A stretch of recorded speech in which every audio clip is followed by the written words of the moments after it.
Hello दोस्तों, welcome to फैक्टिज philosophy 007।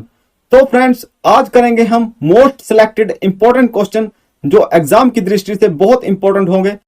आगे बढ़ने से पहले दोस्तों, चैनल को जरूर सब्सक्राइब करें और बेल आइकन को जरूर दबाएं ताकि आने वाली नोटिफिकेशन आपको जल्द से जल्द मिल सके। तो फ्रेंड्स, हमारा पहला क्वेश्चन है, म्यांमार के साथ लगती भारत की पूर्वी सीमा पर कौन से पहाड़ हैं?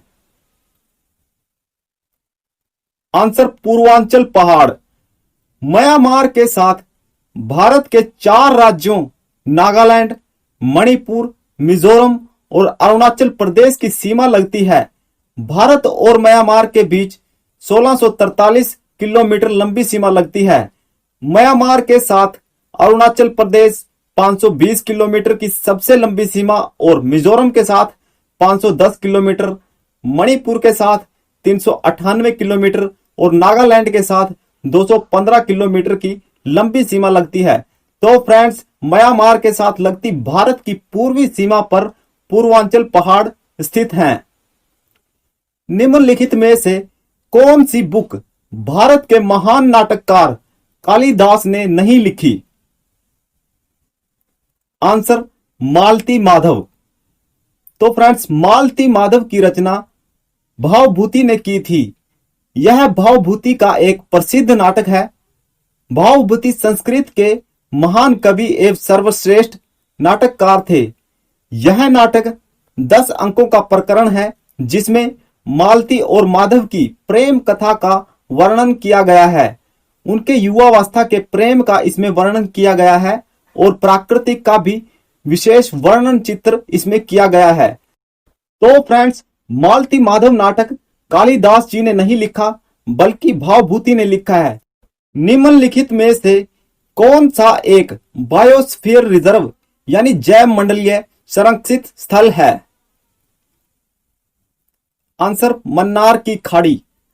मन्नार की खाड़ी तमिलनाडु के अधिकार क्षेत्र में पड़ती है। यह भारत का दूसरा सबसे बड़ा जैव मंडल संरक्षित स्थल है।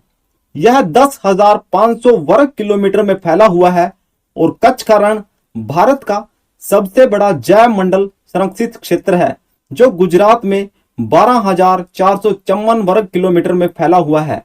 तो फ्रेंड्स, जो एक इनमें से बायोस्फीयर रिजर्व है वो है मन्नार की खाड़ी।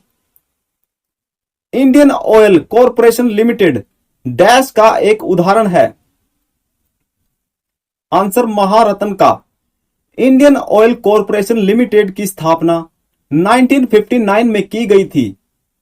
किसी कंपनी को महारत्न कंपनी बनने के लिए जरूरी है कि वह शेयर बाजार में सूचीबद्ध हो। पिछले 3 वर्षों में कंपनी का औसत कारोबार 25,000 करोड़ रुपए होना चाहिए। साथ ही इसी अवधि के दौरान कंपनी ने 5,000 करोड़ रुपए का शुद्ध लाभ अर्जित किया हो और यह भी जरूरी है कि कंपनी को पहले से ही नवरत्न का दर्जा हासिल हो, तभी कंपनी को महारत्न का दर्जा मिल सकता है। कंपनी का विदेश में भी कारोबार हो। यदि कोई कंपनी उपयुक्त योग्यताएं पूरी करती है तभी उसे महारत्न का दर्जा मिलता है। तो friends, Indian Oil Corporation Limited Maharatna का उदाहरण है। जयपुर शहर की स्थापना किसने की? आंसर जय सिंह द्वितीय ने। कछवाहा वंश के महाराजा सवाई जय सिंह द्वितीय द्वारा जयपुर की स्थापना 18 नवंबर 1727 को की गई थी। राजा जय सिंह द्वितीय के नाम पर ही इस शहर का नाम जयपुर पड़ा। जयपुर राजस्थान की राजधानी है। इसे पिंक सिटी के नाम से भी जाना जाता है। राजा सवाई राम सिंह ने 1876 में इंग्लैंड की महारानी एलिजाबेथ और प्रिंस ऑफ वेल्स युवराज अल्बर्ट के स्वागत में पूरे शहर को गुलाबी रंग से सजा दिया था। तभी से शहर का नाम गुलाबी नगरी यानी पिंक सिटी पड़ा। यूनेस्को द्वारा जुलाई 2019 में जयपुर को वर्ल्ड हेरिटेज सिटी यानी विश्व विरासत स्थल का दर्जा दिया गया। तो फ्रेंड्स, जयपुर शहर की स्थापना जय सिंह द्वितीय ने की थी। 2011 की जनगणना के अनुसार किस राज्य का जनसंख्या घनत्व सबसे अधिक है? आंसर बिहार का। बिहार का प्राचीन नाम मगध था, जिसकी राजधानी प्राचीन में राजगीर थी। बिहार की वर्तमान राजधानी पटना है, जिसका ऐतिहासिक नाम पाटलिपुत्र था। मगध साम्राज्य के महाप्रतापी राजा जरासंध थे। बिहार नाम की उत्पत्ति बौद्ध सन्यासियों के ठहरने के स्थान पर, यानी विहार जिसमें बौद्ध सन्यासी ठहरते थे, विहार उस शब्द से हुई है। विहार शब्द के अपभ्रंश रूप को ही बिहार संबोधित किया गया है। बिहार राज्य का गठन 26 जनवरी 1950 को हुआ था। सन 1936 में उड़ीसा और 2000 में झारखंड को बिहार से अलग किया गया। बिहार का संघीय ढांचा द्विसदनीय है, यानी इसमें उच्च सदन विधान परिषद है और निम्न सदन विधानसभा है। तो फ्रेंड्स, 2011 की जनगणना के अनुसार बिहार राज्य का जनसंख्या घनत्व सबसे अधिक है।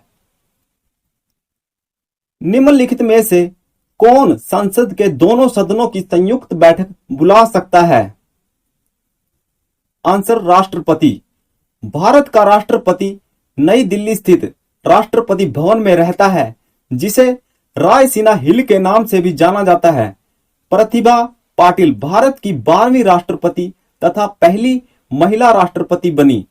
वर्तमान में भारत के राष्ट्रपति रामनाथ कोविंद जी हैं, जो भारत के 14वें राष्ट्रपति हैं। भारत के राष्ट्रपति का चुनाव अनुच्छेद 55 के अनुसार अनुपातिक प्रतिनिधित्व प्रणाली के एकल संक्रमणीय मत पद्धति द्वारा होता है। राष्ट्रपति के चुनाव में लोकसभा सदस्य, राज्यसभा सदस्य और राज्यों के विधानसभा के सदस्य वोट डालते हैं। अनुच्छेद 61 राष्ट्रपति पर महाभियोग से संबंधित है। संविधान राष्ट्रपति को 3 प्रकार की वीटो देता है: पूर्ण वीटो, निलंबनकारी वीटो और पॉकेट वीटो। तो फ्रेंड्स, संसद के दोनों सदनों की संयुक्त बैठक राष्ट्रपति बुला सकते हैं। निम्नलिखित में से किस वर्ष खेलों को बढ़ावा देने के लिए आओ और खेलो योजना आरंभ की गई? आंसर 2011 में।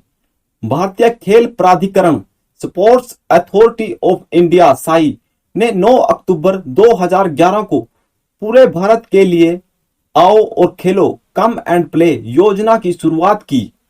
भारतीय खेल प्राधिकरण की स्थापना वर्ष 1984 में सोसाइटी पंजीकरण अधिनियम 1860 के अंतर्गत राष्ट्रीय और अंतर्राष्ट्रीय स्तर पर खेलों में उत्कृष्टता प्राप्त करने के उद्देश्यों को पूरा करने के लिए की गई थी।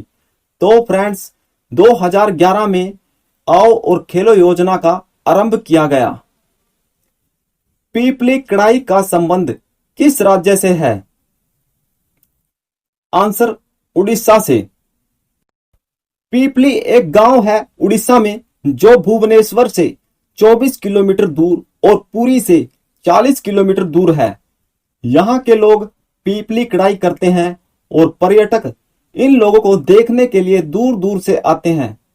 तो फ्रेंड्स, पीपली कड़ाई का संबंध उड़ीसा स्टेट से है।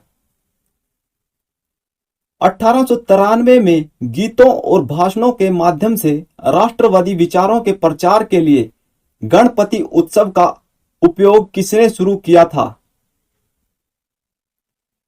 आंसर बाल गंगाधर तिलक जी ने। बाल गंगाधर तिलक जी का जन्म 23 जुलाई 1856 को ब्रिटिश भारत महाराष्ट्र स्थित रत्नागिरी जिले के एक गांव चीखली में हुआ था।